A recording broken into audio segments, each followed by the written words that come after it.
एक घना जंगल था जहां तरह तरह के पक्षी रहते थे। उन्हीं में एक छोटी सी चिड़िया भी थी जिसका नाम था गुड़िया। वह बेहद चंचल, मेहनती और सपनों से भरी हुई थी।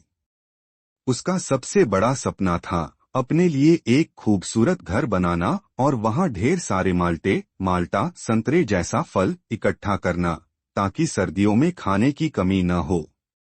गुड़िया को माल्टे बहुत पसंद थे। हर बार जब वह किसी पेड़ से एक मीठा और रसीला माल्टा लाती, उसकी आंखों में चमक आ जाती। पर जंगल में जीवन आसान नहीं था।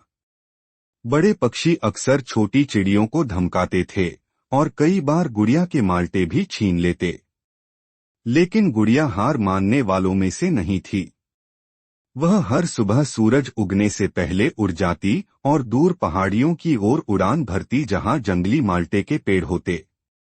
वह मेहनत से माल्टे इकट्ठा करती और उन्हें एक गुप्त जगह पर छुपा कर रखती। एक दिन जंगल में एक नई मुसीबत आ गई। एक बड़ा सा उल्लू जिसका नाम था भोंपू जंगल में आया और सभी पक्षियों को डराने लगा। वह ताकतवर था, चालाक था और सबसे ऊपर स्वार्थी भी। भोंपू ने जंगल के सबसे ऊंचे पेड़ को कब्जा कर लिया और वहां घोषणा कर दी, अब जंगल का राजा मैं हूं। जो भी माल्टा खाना चाहता है उसे मुझे माल्टा देना होगा। सभी पक्षी डर गए। वे जानते थे कि अगर भोंपू को माल्टा नहीं दिया तो वह उनके घरों को उजाड़ देगा। धीरे धीरे सभी पक्षियों ने अपने जमा किए हुए फल भोंपू को देना शुरू कर दिए। लेकिन गुड़िया चुपचाप अपने कोने में बैठी रही। उसने अपने माल्टे नहीं दिए।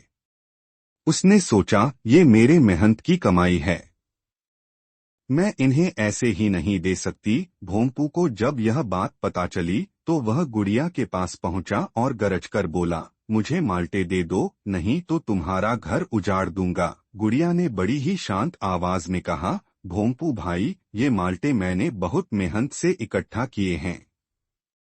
अगर आप भूखे हैं तो मैं आपको खाने के लिए 2 माल्टे दे सकती हूँ, लेकिन आप डराकर सबका हक नहीं छीन सकते। भोंपू को बहुत गुस्सा आया, लेकिन गुड़िया की निडरता ने उसे थोड़ा हैरान भी कर दिया।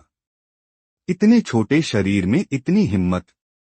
उसने सोचा, अगर मैं इसे अभी सजा दूं तो बाकी पक्षी भी मेरे खिलाफ हो जाएंगे। अगले दिन गुड़िया ने जंगल के सभी पक्षियों को बुलाया और एक सभा रखी। उसने कहा, हम सब मिलकर मेहनत करते हैं, पेड़ों